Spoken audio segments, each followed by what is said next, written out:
Diaspora FM, le journal.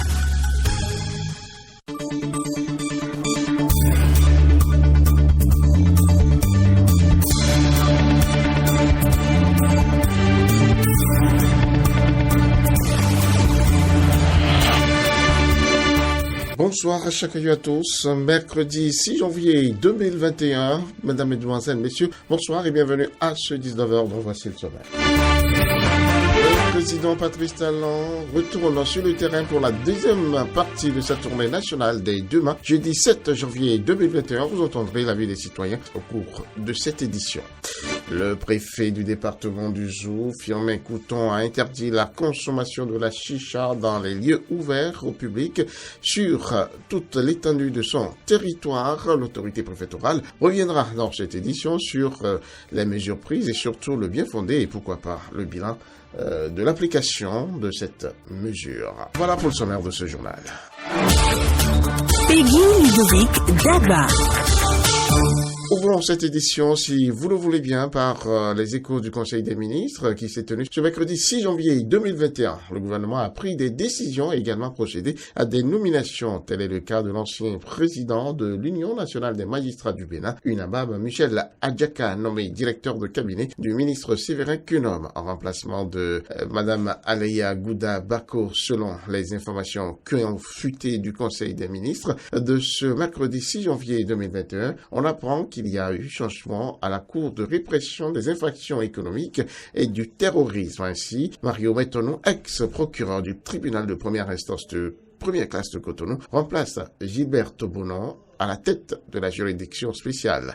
Il a été nommé procureur spécial de l'institution. Après la première phase de la tournée nationale de reddition de comptes aux populations qui a pris fin le 12 décembre dernier, le chef de l'État entame la seconde phase dès demain jeudi. Patrice Talon sera au contact des populations des 17 communes qui n'avaient pas bénéficié de son passage. Un périple dont l'annonce est diversement appréciée par les acteurs politiques qui s'expriment ici au micro de Carlo François Rongbelereto. Et il faut concevoir cette tournée du chef de l'État comme une communication à l'endroit de son peuple. Parce qu'en matière de communication, vous avez l'intégrité et la crédibilité de la personne, vous avez la logique de ce qu'il dit, mais vous avez surtout l'émotion qu'il vit et qu'il partage avec ses interlocuteurs. C'est également l'occasion pour lui de rappeler à travers la tournée qu'en réalité, il est le premier des citoyens. Et que escalité, il est juste un primus inter pares, et que ce qu'il accomplit, il ne l'accomplit pas en tant qu'extraterrestre, il l'accomplit simplement parce que le peuple et l'ensemble des citoyens béninois lui en ont donné mandat à travers l'acceptation qu'ils ont faite en 2016 de son programme d'action en votant massivement pour lui.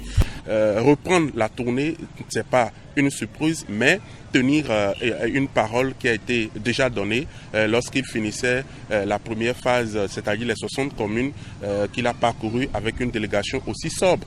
Vous avez vu dans la sobriété depuis 2016 le chef de l'État qui est dans une dynamique. Et vous n'êtes pas sans savoir que l'UDBN, en son sein, a fait un décryptage des 60 communes dont le chef de l'État a parcouru et a trouvé véritablement que c'était une dynamique qui apprend aux concitoyens comment est-ce qu'il faut gérer un pays, comment est-ce qu'il faut aller vers les populations pour répondre aux questions dont elles avaient véritablement envie de poser à leur chef d'État. Et ça a permis également de savoir que l'éducation politique, c'est de rendre compte d'une activité politique qui a été faite. Je trouve cette tournée très bien, appréciée, et la façon dont lui-même il sort pour aller constater et discuter avec son peuple, c'est la meilleure manière. C'est la meilleure manière. Si, entre-temps, peut-être, dans une localité ou bien dans une commune, ils ont des choses comme doléances, ils vont les énumérer. Et que lui-même, il saura que, je suis en train de passer dans des endroits donnés, mais j'ai eu à entendre telle chose dans telle localité. Et dorénavant, ce que lui-même il va y faire pour corriger, il saura. Donc moi, je trouve son déplacement là très correct, très louable. et je ne peux que le féliciter, lui dire bon courage. La consommation de la chicha n'est plus admise dans le département du Zou. La décision a été prise depuis lundi dernier et mise en application depuis lors. Suivons ici les avis de quelques citoyens rencontrés dans la commune d'Abomey-Calavi. Et je pense que lorsque nous prenons la décision en elle-même, il faut ça pour quand même réglementer. Parce que nous avons constaté aujourd'hui que ça soit de Cotonou à Malanville, partout, c'est devenu la référence, c'est devenu la chose la plus aimée et c'est devenu même un objet de distraction, sans que les gens n'y pensent aux conséquences. Et prendre aujourd'hui cette décision, c'est quand même dire oui, cette substance que nous consommons, que les jeunes consomment dans la société, a des impacts sur la santé et il faut la réglementer. On ne peut pas l'interdire parce que déjà l'interdit, juste même dans les lieux privés, c'est aller quand même en conflit avec d'autres filles. Mais déjà réglementer, ça va pouvoir limiter l'accès. Mais dire interdiction sur les lieux publics, dans les lieux publics également, ça veut dire qu'on peut se cacher pour prendre. Et ça peut constituer également une bombe parce que les gens vont en consommer, on ne saura pas ce qui va se faire. Et c'est les effets maintenant très négatifs sur la santé des populations qu'on va constater dans la société. Donc c'est bon déjà l'initiative parce que pour toute chose, il faut réglementer et également la société a une attente vis-à-vis de sa population. Et il ne faut que des lois, des normes qui pourront réglementer cette consommation. Donc voilà, c'est déjà une décision parce que nous avons eu avec des bailleurs, avec des maires déjà pris des initiatives comme ça dans la Libourine pour voir dans quelle mesure réglementer cette consommation. L'accès des jeunes, c'est surtout là aussi la question. Il est bon de réglementer, mais comment limiter l'accès? Au-delà de ce que pense la jeunesse, que fumer de la chicha, c'est comme fumer des arômes, s'amuser. Loin de là, c'est plus dangereux que fumer de la cigarette. Et donc, moi, je suis très ravie de cette décision qui a été prise par la préfecture du département du Zou, du Bénin. C'est à féliciter. J'invite également l'État à pouvoir s'impliquer dans cette décision afin que ce soit généralisé à toutes les communes du Bénin. Parce que il y a même des restaurants aujourd'hui où sans la chicha, il paraît que les jeunes ne s'installent pas pour manger, alors que c'est très dangereux pour leur santé. On investit aujourd'hui dans la jeunesse. On sait que le dividende démographique, on ne pourra pas le réaliser sans la jeunesse. Et si tout ce qui se fait dans tous les secteurs, que ce soit l'éducation, la santé ou la formation, si ces jeunes ne sont pas en bonne santé, alors le développement va recevoir un coup. Donc il est important que l'État aussi s'implique dans cette décision et que l'interdiction de la consommation de la chicha soit sur toute l'étendue du territoire national. Et bravo à la préfecture d'Abomey pour avoir pris cette belle initiative que je trouve salvateur et ça va réduire beaucoup de problèmes de santé publique dans notre contexte. Le préfet du Zou, Fivin Couton, signataire de cette décision, est d'ailleurs au téléphone dans cette édition de Diaspora FM pour nous faire le point de l'application de sa mesure contre la consommation de la chicha dans son département. Il en profite pour nous donner les raisons qui fondent la prise de cette décision. Nous l'écoutons. Non, le bilan, c'est déjà l'écho que ça a fait dans le rang des populations en général et dans le rang des consommateurs donc de ce produit-là, la chicha. On attend de vérifier la mise en œuvre réelle au niveau de ces espaces publics, les espaces publics cités, à savoir les débits de boissons, les maquis et les boîtes de nuit et autres espaces de manifestation publique. Donc nous sommes en train de voir ce que ça va donner. Mais déjà, il faut retenir que tout le monde est informé et que, étant donné que c'est une interdiction publique, et que dès qu'on va vous voir en train de faire, on peut vous interpeller. C'est déjà l'écho. Et mieux, nous envisageons organiser une rencontre avec tous les promoteurs de ces espaces publics, les débits de boissons, les maquis, les boîtes de nuit ou autres espaces de manifestation publique pour qu'ils prennent la mesure nécessaire qu'il faut pour ne pas recevoir dans leurs établissements de ces gens qui continuent de consommer la chicha. Autrement dit, il y aura des affiches qui seront posées déjà à l'entrée de ces établissements-là pour vous indiquer que vous ne pouvez pas consommer la chicha dedans si pour autant que vous avez besoin donc de vous divertir au niveau de l'établissement. Alors, quel est le bien fondé de cette mesure? Qu'est-ce qui vous a amené véritablement à prendre cette décision? Non, c'est pour prévenir la quiétude publique. Vous savez, le préfet de département a un rôle de policier administratif. Il assure la police administrative. Et donc, nous, dans notre jargon, la police administrative, c'est l'ensemble des mesures ou dispositions que vous prenez pour assurer la tranquillité publique, pour assurer la sûreté au sein des populations, pour assurer la protection civile. Donc, c'est cet ensemble de mesures-là que nous mettons dans ce que nous appelons la police administrative.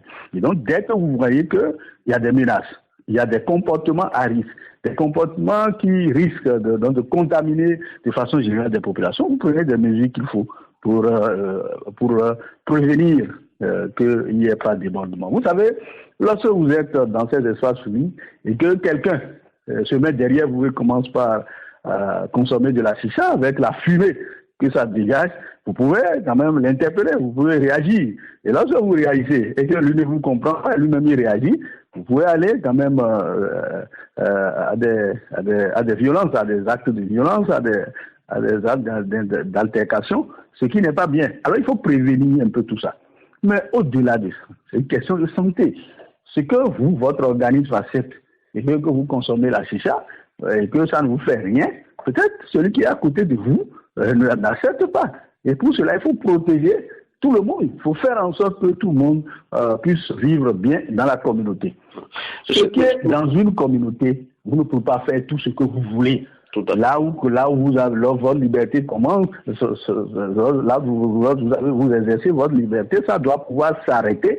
Là où celle des autres doit pouvoir commencer aussi. C'est ça qui permet la vie en communauté. Étant donné que tout le monde ne consomme pas ce produit-là, on ne peut pas les exposer donc à ces effets. Exposer les gens aux effets de la consommation de la chicha. C'est pourquoi on a pris cette mesure pour assurer la protection de tout le monde. Oui, tout le monde, allez, on reste tranquille. La ministre de l'Enseignement supérieur et de la Recherche scientifique, Éléonore Yayi-Ladécan, était face aux députés mardi 5 janvier. Elle répondait à une question orale de l'honorable Sedami Fagla sur le harcèlement sexuel en milieu universitaire.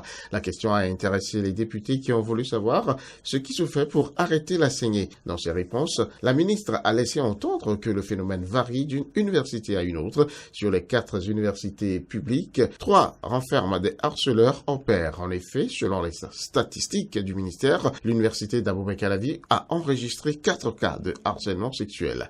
À Parakou, 7 cas ont été signalés. Pendant ce temps, l'université des technologiques, ingénierie et des mathématiques d'Abomey a connu 3 cas. Seule l'université nationale d'agriculture reste encore un bon élève. Et il faut préciser que ce sont là les cas dénoncés par les filles victimes. Les autres cas inconnus peuvent faire froid dans le dos. Devant ce tableau sombre, les députés ont suggéré que l'arsenal juridique soit revu afin de sanctionner avec la dernière rigueur et bien sûr les auteurs de harcèlement dans les universités publiques. Au niveau des privés, par exemple, si le cas est avéré, l'enseignant perd automatiquement son job. Mais au niveau des publics, tout est encore au ralenti, faisant le lit à la débauche. Nous allons appeler les autorités de tutelle à faire ce qu'il faut. Les établissements scolaires publics et privés ont enregistré au total 9 369 cas de grossesse de 2016 à 2020. Le ministre Baoyon Kapo l'a martelé en réponse aux questions des élus sur le phénomène des grossesses en milieu scolaire. Il a fait le point de l'évolution des statistiques ces 4 dernières années. À en croire le ministre, chaque année, les cas de grossesse étaient en baisse jusqu'en 2020 où il y a eu une augmentation drastique. Ainsi, au cours de l'année scolaire 2016-2017, il a été enregistré 3045 cas de grossesse. 2912 filles sont tombées grosses en 2017-2018, puis l'année suivante, 1122 et enfin, en 2019-2020, le ministère a dénombré 2290 grossesses. Les auteurs de ces grossesses sont, entre autres, à en croire le ministre, des élèves, des étudiants, des enseignants, des artisans et beaucoup d'extrascolaires. Page santé. Dans cette édition, vous connaissez très bien ce mal, la sinusite. Elle peut se guérir via la médecine traditionnelle. Pour en savoir plus, suivons ici ce reportage de Cano François Ngbenerento. Antoinette est une coiffeuse professionnelle. À 34 ans, elle a déjà souffert durant plusieurs mois de la sinusite qu'elle confondait au rhume. J'avais souvent le nez bouché en croyant que j'étais enrhumée. J'ai donc traité le rhume en vain. Non satisfaite, elle a été finalement à l'hôpital où la sinusite lui a été diagnostiquée. Après un premier traitement et limitée par les moyens, elle a fait recours à la médecine traditionnelle. En intervalle de 3 ou 4 semaines, Antoinette confirme être guérie grâce à un traitement à partir des plantes médicinales. Le tradithérapeute me donnait des produits extraits des plantes. J'en mets dans le coton pour l'inhaler et je consomme d'autres qui sont en poudre. Peu à peu, j'ai commencé par avoir satisfaction, puis la guérison. Comme Antoinette, beaucoup de personnes souffrant de cette affection font recours aux tradithérapeutes comme ce théboriste. Pour lui, une recette grand-mère est bien différente d'un traitement traditionnel. Et si nous prenons par exemple les ail écrasés ou découpés et que la personne inhale, ça l'aide à avoir une satisfaction du moment. Oui, guérison du moment, donc il est soulagé. Il est guéri, mais c'est de façon légère. C'est après ça qu'il va suivre maintenant le traitement de sinusite pour être guéri. La sinusite se traite de façon naturelle. C'est-à-dire, il y a des plantes qui ont des vertus d'antibiotiques que nous utilisons pour l'inhalation avec le coton pur et autres. Et il y a aussi un certain nombre de produits en liquide ou en poudre qu'on remet aux patients et ils prennent pour être guéris. Remède de grand-mère ou recours aux plantes médicinales, les praticiens de la médecine moderne sont prudents. Pour eux, le seul traitement recommandé et efficace se fait dans les centres de santé sous le contrôle des spécialistes. Je ne pourrais pas porter de jugement sur ce que font les praticiens qui font quand même un travail énorme pour pouvoir soulager la population. La plupart du temps, les populations ont peur d'aller chez le médecin parce qu'ils estiment que lorsqu'ils vont aller à l'hôpital, il y a déjà le niveau socio-économique de la population qui les empêche souvent d'avoir l'audace de consulter le médecin. En Afrique, 80% de la population continue d'utiliser des médicaments traditionnels pour les soins primaires tels que le paludisme, le diabète ou la tension.